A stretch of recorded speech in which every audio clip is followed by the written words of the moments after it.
Et Pat Le Guen vient de me faire un signal, le signal de la reprise du direct. Oui, on n'a pas de petit bouton rouge qui nous informe du direct, mais on a le Pat Le Guen avec son bonnet de pirate. Je suis encore une fois bien entouré, et c'est la dernière fois que je serai entouré, ici en tout cas à l'université d'été de la BD. Et je suis entouré par les organisateurs, quelque part. Jean-Romain Micoul, Paul Magélis. Exactement. Micole. Ouais. C'est de Magélis. Hein. Exactement. Du Polymage Magélis toujours. Et Jean-Philippe Martin. Martin, hein. C'est bien ça. C'est bien ça. De la Cité internationale de la bande dessinée et de l'image. Parfaitement. Alors, j'ai toujours mes petites fiches avec des petits mots-clés qui correspondent pour mieux présenter ceux qui m'entourent. Jean-Romain, professionnel de l'image, passé par la musique puis la fiction, et directeur de la communication du Pôle Image Magélis, ici à Angoulême. C'est ça. Jean-Philippe, critique, directeur de l'action culturelle de la Cité internationale de la bande dessinée et de l'image, commissaire d'expo, auteur de nombreux ouvrages liés à la bande dessinée. De nombreux écrits. Des guides, des essais. Absolument.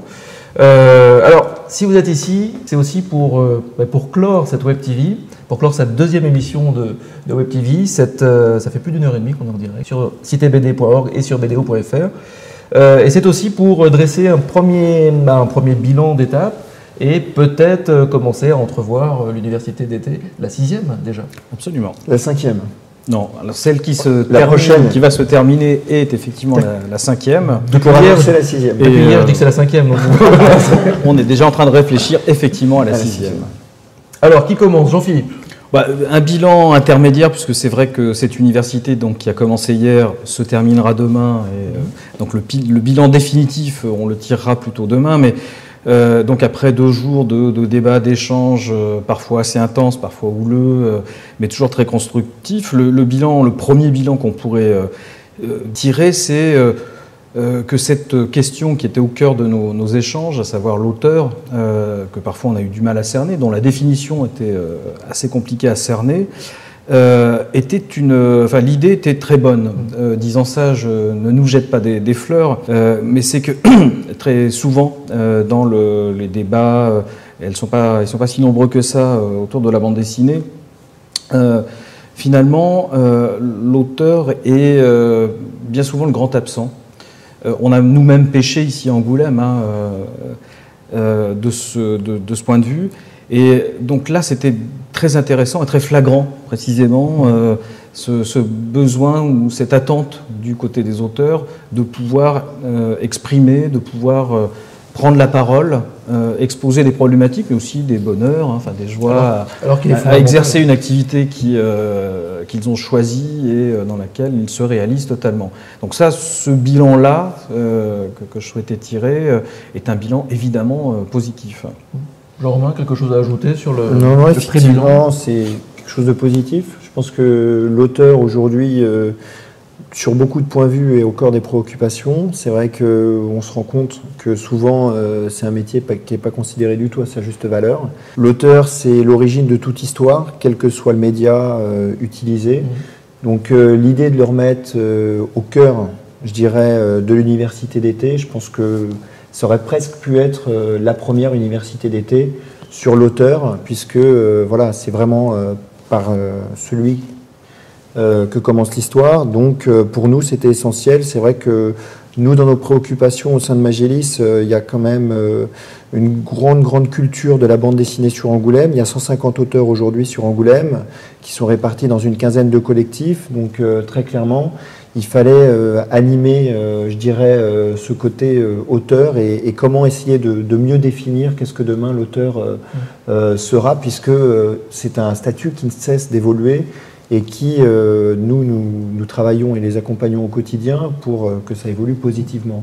Donc très clairement, le bilan effectivement est très positif. Je pense que les débats ont été assez intéressants, certains très soutenus, mais je pense que c'était riche et je pense que c'était vraiment quelque chose de bénéfique pour tous. Et qualitativement, moi aussi, j'en retire un bilan extrêmement positif. Ouais. Et alors après avoir abordé l'auteur cette année, un petit scoop l'an prochain. Sur le sujet de l'année prochaine, donc c'est effectivement un sujet... La 6e, effectivement, en 2012. Et oui, déjà. La Cité aura une assez forte actualité en termes d'exposition, de rencontres, etc. Autour de la bande dessinée asiatique et plus particulièrement du manga. Donc ça, je peux livrer ce qui effectivement est un scoop aujourd'hui.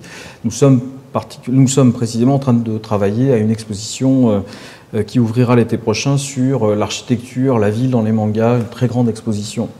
Et donc il allait de soi, il était presque obligatoire qu'on se penche sur un sujet qu'on a jusqu'à présent, non pas écarté, mais en tout cas abordé, pas au fond, dans le cadre de nos universités ou d'autres rencontres que nous organisons. Et donc il allait, comme je le disais, plus ou moins de soi, qu'enfin, comme l'auteur cette année, le manga soit à l'honneur l'année prochaine. Donc voilà, la perspective pour l'année prochaine, je suis incapable de vous dire, de vous donner le programme à l'heure où nous parlons, mais en tout cas cette perspective, voilà, tout à fait. Et vraisemblablement, mais là je me tourne ou je parle sous le contrôle de Jean Romain, avec qui nous allons réfléchir à ces sujets, vraisemblablement aussi un retour, profiter justement du sujet pour revenir à un sujet qu'on avait abordé, mais dans les grandes lignes l'an dernier, à savoir la bande dessinée sur les écrans, transmédia, cross-média, donc pour faire un retour sur ce sujet. D'accord. Et tout au long de l'année, du coup, Magélis et la Cité internationale de la bande dessinée et de l'image, du coup, vous parlez tout au long de l'année de... On collabore sur plusieurs événements. Oui, sur l'université et sur beaucoup d'autres. Voilà, parce qu'en fait, on a des secteurs d'activité sur lesquels on est assez proche. Ouais. Et d'ailleurs, ce qui nous rapprochait d'ailleurs et qui revient à la thématique de cette année, c'est que l'auteur, que ce soit dans la bande dessinée, mais que ce soit dans l'animation, dans la prise de vue réelle, donc le cinéma et le jeu vidéo, l'auteur reste tout le temps un point central. Et je crois que cette année, il était évident de collaborer pour la deuxième année consécutive. L'année dernière, sur le Global Media, qui est effectivement quelque chose d'assez flou pour tout le monde, on va appeler plutôt ça du plurimédia. Il y avait aussi cette notion pour nous transdisciplinaire qui s'appliquait complètement à nos secteurs d'activité. Donc il y avait une logique également de collaborer à nouveau ensemble. L'université d'été, c'est quelque chose qui nous tient à cœur au sein du pôle Image Magélis, puisque c'est un événement qui permet de réunir un ensemble de professionnels. C'est devenu, je dirais, quelque chose... au niveau national, en tout cas, qui est devenu un rendez-vous incontournable. Il y a beaucoup de professionnels qui se déplacent, il y a des rencontres, et ces rencontres, justement, apportent leurs fruits et font qu'il y a aujourd'hui des choses qui sont créées grâce à l'Université d'été de la bande dessinée. Nous, notre but, c'est d'encourager le développement économique de la Charente. Donc je pense que l'an prochain, si on se tourne en tout cas vers une thématique qui peut être le manga, clairement, en tout cas, si elle engendre cette même dynamique, nous, on sera évidemment partenaire pour repartir sur cette 6e édition, et ça sera avec grand plaisir, sachant que c'est toujours pour nous, en tout cas en l'occurrence pour les équipes de Magélis et pour les équipes de la Cité, de collaborer ensemble sur des événements, et on le fait beaucoup de fois dans l'année. Oui, assez régulièrement. Voilà. Le dernier petit mot de la fin, c'est le petit mot rituel. J'ai posé 2 questions à chaque invité. Une petite question assez bête peut-être, n'empêche, elle ne serait pas rituelle si je ne vous les posais pas. Je veux un synonyme pour le mot auteur. Oui. Voilà. Moi j'en ai un. Ah. Talent et créateur. Il vient de me voler les mots auxquels je pensais. Oui, du coup ça va être redondant et banal. Oui, créateur, oui. Et la deuxième question, c'est la qualité, s'il ne devait en rester qu'une, la qualité requise pour un auteur, pour être auteur. L'opiniâtreté peut-être. L'enrichissement. Quel niveau? Au niveau de la culture, je pense. Ah. Très bien.